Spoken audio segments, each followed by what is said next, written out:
आपण पाहत आहात महाराष्ट्र न्यूज लाईव्ह, वेगवान बातम्या देणारे एकमेव न्यूज चॅनल।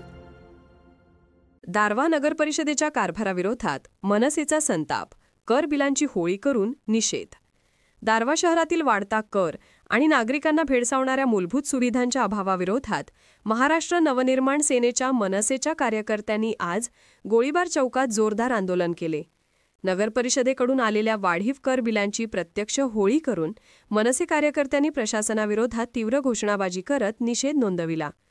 शहरातील असमतोल पाणीपुरवठा, रस्त्यांची दुरावस्था, नाल्यांच्या सफाईतील निष्काळजीपणा आणि नागरिकांवरील अन्यायकारक घर टॅक्स कर वसुली या सर्व विषयांवर मनसे कार्यकर्त्यांनी संताप व्यक्त केला। जनतेच्या पैशांचा होणारा भ्रष्टाचार थांबवला पाहिजे, अन्यथा तीव्र आंदोलन करण्यात येईल असा इशारा त्यांनी प्रशासनाला दिला। या आंदोलनादरम्यान गोळीबार चौक परिसर घोषणांनी दणावून गेला।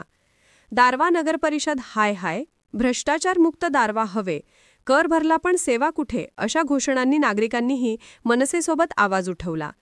मनसे नेते दिनेश सुकोडे यांच्या नेतृत्वाखाली झालेल्या आंदोलनात तालुका अध्यक्ष लाला पांडे, कामगार आघाडीचे रणजित झोंबडे, माजी तालुका अध्यक्ष ईश्वर राठोड, प्रथमेश उरकुडे, हरिभाऊ मापरे, शहर अध्यक्ष राम गायकवाड, शहर उपाध्यक्ष प्रतीक फेंडर यांसह सौरभ चौधरी, अर्पित राऊत, ललित शेलोकर, शुभम शेलोकर, ओम तंदुलकर, महेश देशकरी, अनिकित दळवी, राजू इंगोले, विलास वाघमारे, प्रमोद सावळे, गुड्डू वदरकर, रवी शेंडे, अक्षय घरात, अक्षय गुर्डकर, राजू खाडे, राजू वाडस्वार आदी कार्यकर्ते मोठ्या संख्येने उपस्थित होते। मनसे पदाधिकाऱ्यांनी प्रशासनाला इशारा दिला की जर नागरिकांच्या मागण्या तातडीने मान्य करून ठोस उपाययोजना केल्या नाहीत तर मनसे आणखी मोठ्या प्रमाणात आंदोलन छेडणार आहे। महाराष्ट्र न्यूज लाईव्ह मुंबईसाठी ज्ञानेश्वर चव्हाणसह कॅमेरामॅन गोपाल चव्हाण, दारव्हा, यवतमाळ। महाराष्ट्र न्यूज चॅनलला लाईक करा, शेअर करा आणि सबस्क्राईब करा।